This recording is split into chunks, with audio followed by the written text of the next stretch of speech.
If your container tomato plants are covered with green leaves, but give you only a handful of tomatoes all season long, then there is a good chance you are making one of the mistakes that almost nobody talks about. The frustrating part is that the plants often look healthy. The leaves are green. The stems are strong. Everything seems fine from the outside. Then week after week goes by and you keep waiting for tomatoes that never come. I know this feeling because years ago I stood in front of a row of beautiful container tomato plants and wondered why they looked like champions but produced like failures. What surprised me most was that the problem was not disease, and it was not bad luck. It was something much simpler. In fact, most gardeners make the same hidden mistakes and never realize it because the plant keeps looking healthy while quietly giving up on producing fruit. If this has happened to you, then stay with me, because I am going to walk through the first mistake that causes more disappointment than almost anything else, and once you see it, you will never look at your containers the same way again. The first hidden mistake is using a container that is just a little too small. Most people think that if the plant survives, then the container must be big enough. That is exactly what I used to think. The plant grows leaves. It grows stems. It even flowers. Everything looks normal. But beneath the soil, the roots are running out of room. When roots become crowded, the plant starts putting more energy into staying alive than producing tomatoes. The strange thing is that you may never notice a clear warning sign. The plant does not always wilt. It does not always turn yellow. It simply slows down fruit production. I remember growing a tomato plant in a container that looked perfectly acceptable from the outside. By midsummer, it was nearly as tall as I was. Friends complimented it. Yet, I harvested very few tomatoes. The next year, I moved the same variety into a much larger container, and the difference was hard to believe. The plant was not dramatically bigger, but the number of tomatoes increased enough that I stopped counting. Most people do not know this because they focus on what they can see above the soil. The real story is often happening below it. Here is where things get interesting. Even gardeners who use large containers often make another mistake that quietly reduces tomato production, and this second mistake is even more common than the first one. Once I discovered it, my harvest changed again, and that is what I want to talk about next. The second hidden mistake is something I see every year, and the reason it causes so much trouble is because it comes from good intentions. Most people believe that if tomatoes need water, then giving them plenty of water should help them produce more fruit. That sounds reasonable, and for a long time, I believed the same thing. The problem is that container tomatoes do not respond well to constant changes between very wet soil and very dry soil. A plant can survive this cycle and still look healthy from a distance. The leaves stay green. The stems keep growing. You may even see flowers forming. But inside the plant, a different story is unfolding. The plant begins focusing on dealing with stress instead of producing and developing tomatoes. Have you ever noticed a tomato plant that seems full of promise early in the season, but never quite delivers later on? That is often where the problem begins. I learned this lesson the hard way during a hot summer when I was watering only when the containers looked dry. Some days the soil became much drier than I realized. Then I would soak everything heavily. A few days later, the same thing happened again. The plants kept growing, but the harvest stayed disappointing. At first I blamed the weather. Then I blamed the variety. Eventually, an older gardener showed me something simple. He said tomatoes like consistency more than abundance. That advice sounded almost too simple, but it changed everything. Instead of watering on a random schedule, I started paying attention to the soil itself. The goal was not keeping it soaked. The goal was keeping it evenly moist. Within a season, I noticed more flowers staying on the plant and more tomatoes actually developing instead of disappearing after blooming. Most people make the mistake right here. They wait until the plant asks for help before giving water. By that point, the plant has already experienced stress. A forgotten method that many older gardeners used was checking the soil by hand every day for a few seconds. No special tools, no expensive equipment, just a quick habit. It costs nothing and takes less time than making a cup of coffee. The result can be surprisingly noticeable, but that is not the biggest mistake. There is another reason many container tomatoes produce very little fruit even when the container is large and the watering is consistent. In fact, this third problem fools gardeners because it often makes plants look healthier than ever, while secretly reducing the harvest they were hoping for all season. Now, we come to the third hidden mistake, and this one fooled me for years because on the surface it looked like success. The plants were tall. The leaves were dark green. The stems looked thick and healthy. Anyone walking by would have said those tomatoes were doing great. Yet when harvest time arrived, there were far fewer tomatoes than I expected. If this has happened to you, then you are not alone, because this mistake is one of the most common in container gardening. The problem is feeding the plant too much of the wrong kind of fertilizer. Most gardeners want to help their tomatoes grow quickly, so they use a fertilizer that pushes leaf growth. At first, everything seems wonderful. The plant responds fast. New growth appears. The container looks full and impressive. But here is the real problem. The plant begins putting most of its energy into growing more leaves and stems instead of producing tomatoes. I remember standing in my garden, looking at what seemed like the healthiest tomato plant I had ever grown. It was huge. It towered above the container.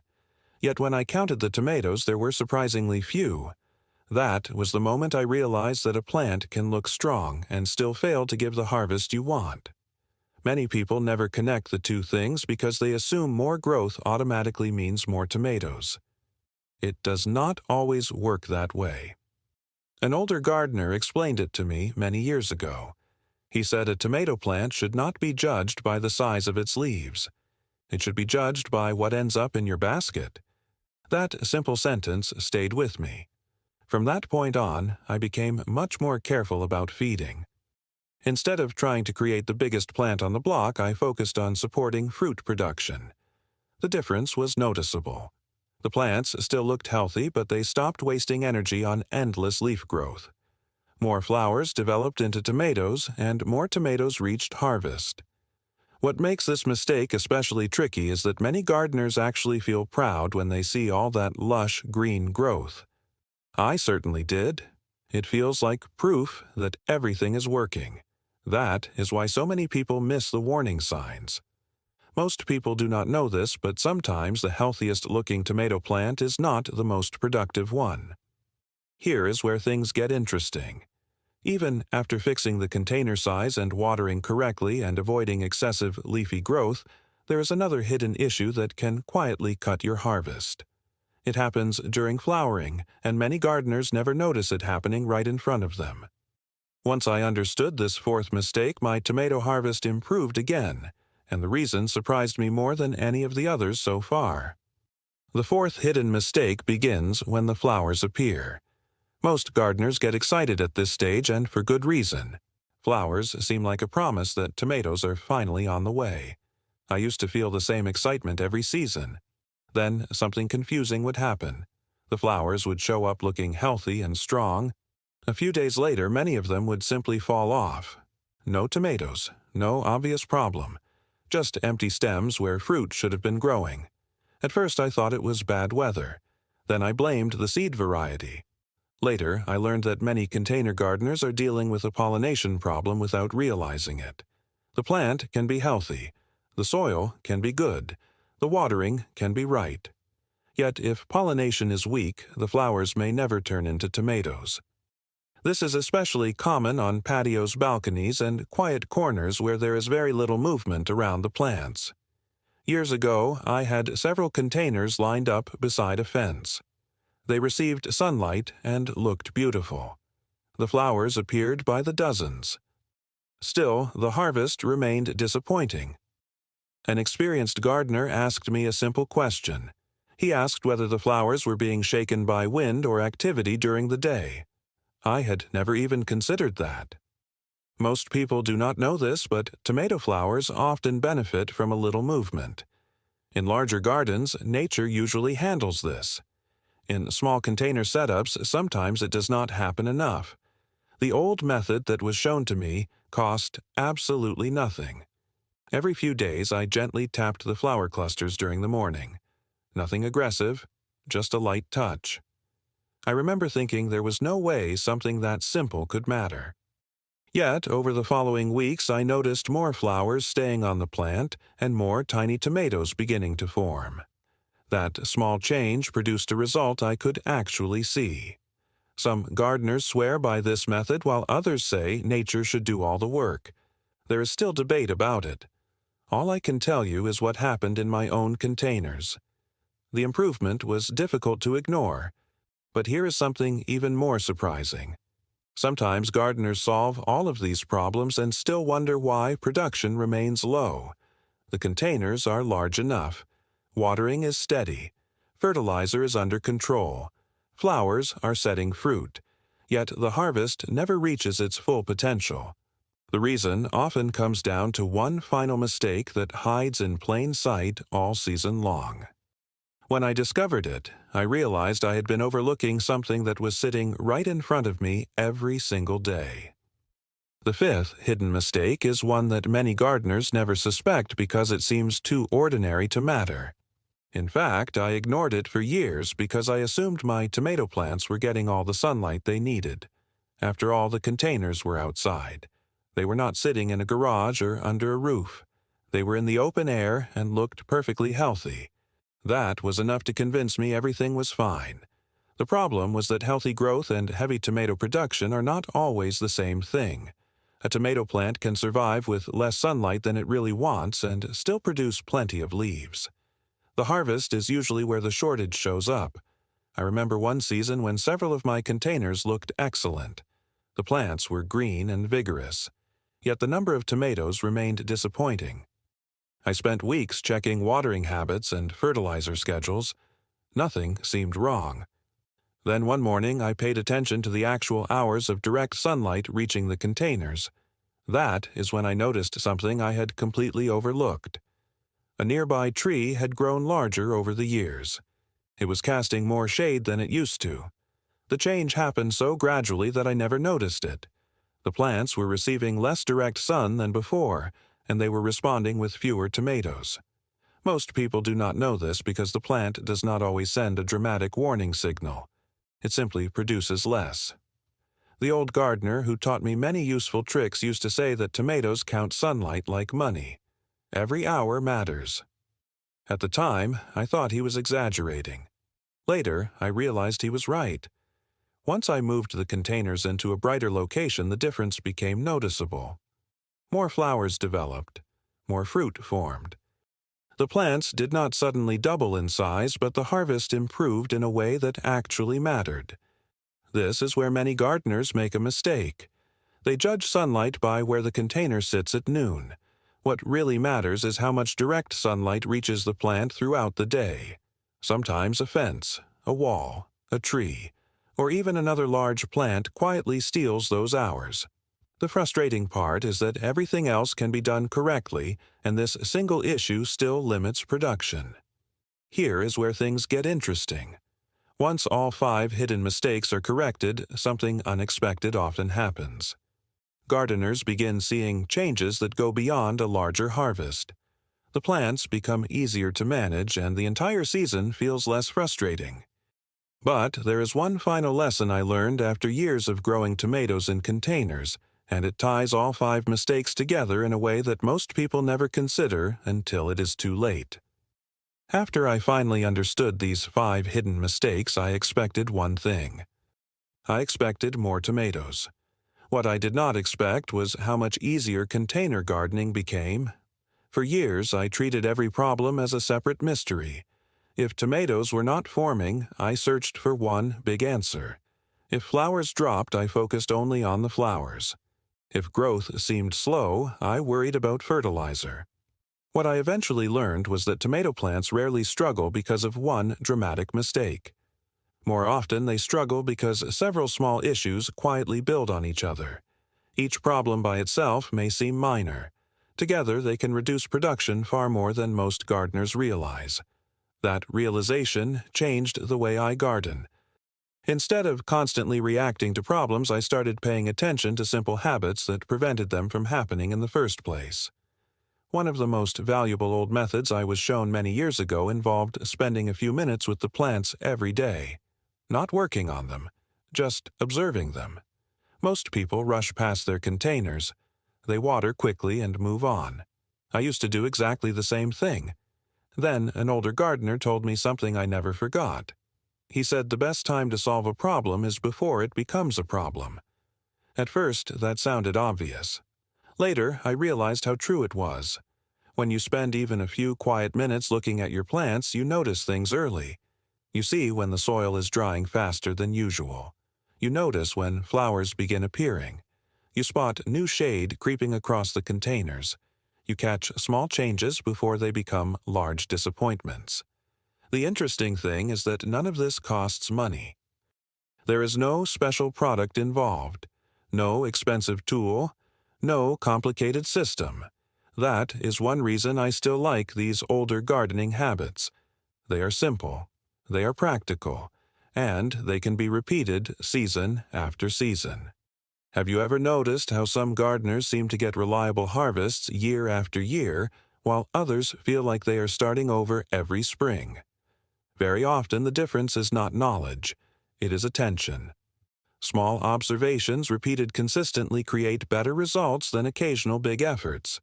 This changes everything because it puts control back in your hands. You do not need perfect weather. You do not need the most expensive containers. You do not need a backyard full of equipment. You simply need to avoid the common mistakes and pay attention before the plant starts asking for help. And there is one final thought that completely changed how I judge success in container tomato gardening. It is simple. It is easy to overlook. Yet, once I understood it, my expectations became more realistic, and my harvests became far more satisfying. That is where I want to finish this conversation. The final lesson is something I wish I had understood much earlier, because it would have saved me years of frustration. I used to judge my tomato season by comparing my plants to other people's plants. If someone had taller plants, I assumed they were doing better. If someone showed a container overflowing with leaves, I thought I was falling behind. That way of thinking caused me to overlook what really mattered. The goal is not to grow the biggest tomato plant. The goal is to grow a plant that gives you tomatoes. Once I accepted that simple idea, everything became easier. I stopped chasing perfect-looking plants and started paying attention to results. When you think about the 5 mistakes we talked about, they all have something in common. Each one tricks gardeners into focusing on appearance instead of production. A plant can look healthy in a small container. A plant can look healthy with inconsistent watering. A plant can look healthy with too much leafy growth. A plant can look healthy while flowers fail to set fruit. A plant can look healthy while receiving less sunlight than it needs. That is why so many gardeners become confused. The warning signs are often subtle. The plant keeps growing and gives the impression that everything is fine. Then harvest season arrives and disappointment follows. The good news is that every one of these mistakes can be corrected without spending a fortune. Most of the solutions cost little or nothing at all. That is one reason I continue using these simple methods. They are practical, they are easy to repeat, and they work whether you have one container on a balcony or a whole row of pots in a backyard. If this happened to you before, then you are far from alone.